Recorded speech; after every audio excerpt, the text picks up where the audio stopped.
NDTV के अंदर जो काम करते हैं उनके हिसाब से एनडीटीवी एक ऐसा मंदिर, सच्चाई का मंदिर हमारे देश के अंदर।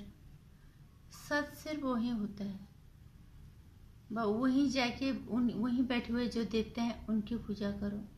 वो उनकी जुबान से सिर्फ सच निकलता है, वो गलत कुछ करते ही नहीं, जो कि हर बार दिखता है। नमस्कार, स्वागत है मेरे चैनल नंदिनी जो में। मैं हूं नंदिनी। एनडीटीवी समझ नहीं आता इस एनडीटीवी को क्या बोल रहे हैं।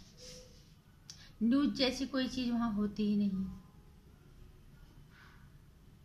माना सरकार के कुछ काम अच्छे होते हैं, कुछ बुरे होते हैं, कुछ तो अच्छे होते होंगे। एनडीटीवी के हिसाब से सरकार के कोई काम अच्छे नहीं होते। सारे अच्छे काम करने वाले एनडीटीवी के अंदर बैठे रहते हैं, और डिबेट करने के लिए जो आते हैं वो भी एनडीटीवी के अंदर ही आते हैं। वो भी देवता ही हैं, वो अच्छे होते हैं। जिनको हम कहेंगे, जिनकी हिंदुत्व विरोधी धारणा वाले लोगों को वहां लेके जाते हैं, देश विरोधी लोगों धारणा वाले लोगों को वहां लेके जाते हैं, और फिर कहते हैं ये सच्चाई का मंदिर है एनडीटीवी। तनिष्क ज्वेलरी पे जो पंगा हुआ है, जो कुछ हुआ, तनिष्क ज्वेलरी ने अपनी गलती मानी, या उन्होंने डर विरोध को देखते हुए उन्होंने उस ऐड को हटा दिया। उन्होंने जो भी किया, उन्होंने सही समय पे सही फैसला लिया और हटा दिया ऐड।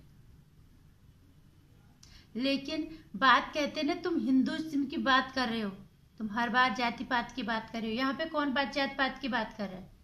एनडीटीवी वालों ने सब कुछ खत्म होने के बाद ये बात उठाई कि वहाँ कुछ लोगों पे अटैक हुआ, ये हुआ, और किन्होंने किया। ये तो खुद ही समझने वाली बात है। अगर एनडीटीवी कह रहा है कि वहाँ पे अटैक हुआ तो किसने किया होगा? क्योंकि हिंदू की भावनाओं को आहत होते हुए देखे हिंदू ने विरोध किया था ज्यादा उस ऐड का। जिस तरह से हिंदू की विरोधाभासी नकारात्मक छवि उसमें दिखाई गई थी। तो एनडीटीवी ये सीधा कहने का मतलब ये था कि हिंदू ने ये सब किया। हमें ज्यादा पत्रकारिता नहीं आती, और ये अभी हमने भी देखा अभी, और ये ईश्वरण भंडारी जी ने भी अभी अपने वीडियो में बोला है कि सब कुछ खत्म हो जाने के बाद उन्होंने ये सब किया। सब कुछ शांत हो गई बात है। उसके बाद ये एनडीटीवी को अराजकता वाला माहौल शायद ज्यादा अच्छा लगता है। देश में शांति ज्यादा शायद अच्छी नहीं लगती। जब बात खत्म हो गई थी तो ये कुछ लोगों ने कहने की क्या जरूरत है कि हिंदू ने, वो कहना चाहता है कि हिंदू लोगों ने ये सब किया, क्योंकि ये था ही हिंदू विरोधी। तो हिंदू के लोग होंगे तो तुम्हें नाम लेने की जरूरत क्या थी? क्योंकि तुम अराजकता फैलाना चाहते हो और कोई मकसद आपका नहीं है।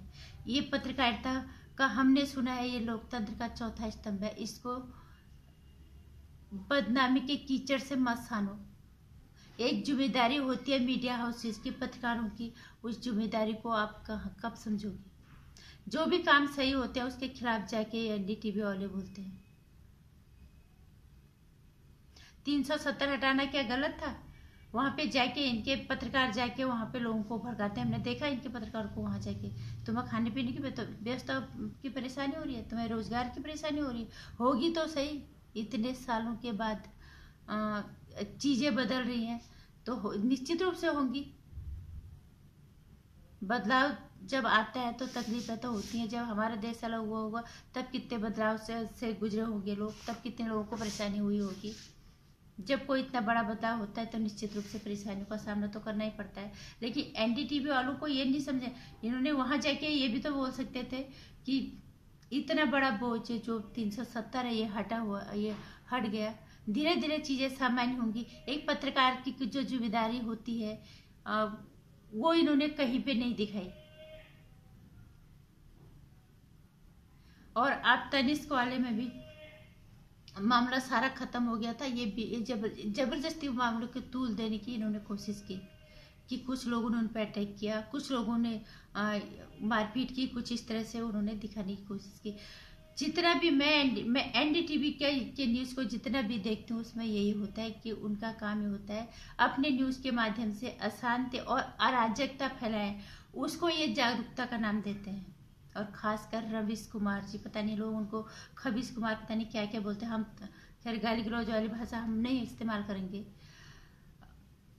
बहुत मीठा बोल के रवीश कुमार जी बहुत मीठा जहर आप हिंदुस्तानियों के अंदर घोल रहे हो।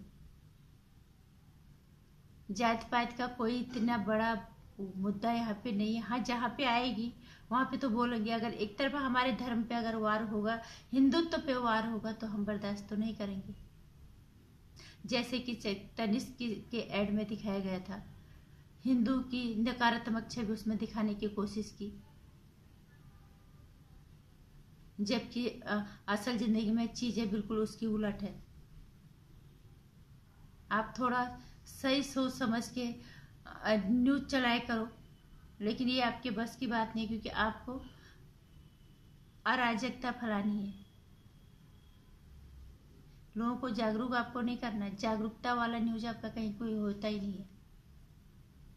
जब बात खत्म हो गई थी तो आपको क्या जरूरत थी फिर उसको दोबारा चलाने की? जो चीजें नहीं हुई है उस पे उसको जबरदस्ती दिखाने की आपने कोशिश की।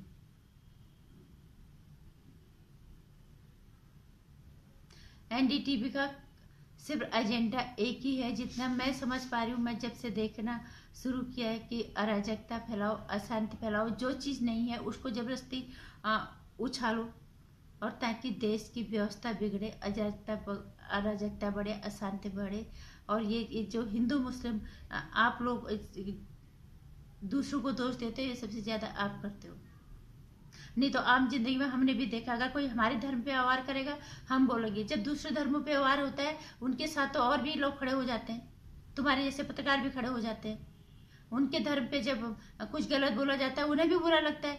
तो क्या हिंदू मरा हुआ है? हिंदू अपने बारे में नहीं सोचेगा, अपने धर्म के बारे में गाली गलौज या उसके बारे में विरोधाभास सुनता रहेगा? ये दिखाना चाहते हो कि हिंदू तुम मर जाओ, बिल्कुल तुम्हें जिंदा नहीं होना है।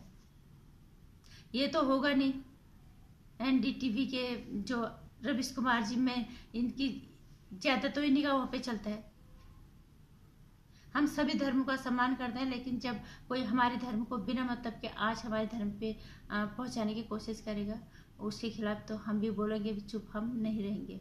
तो आपके जैसे लोग जबरदस्ती इसको उठाया जाता है। जबरदस्ती जो चीजें खत्म हो जाती है उसको आप पैदा करते हो, जो चीजें नहीं होती है उसको आप पैदा करते हो, और जबरदस्ती रबड़ की तरह खींचने का काम करते हो। क्या न्यूज चैनल की, मीडिया हाउसेस की यही जिम्मेदारी है? पत्रकार की यही जिम्मेदारी है?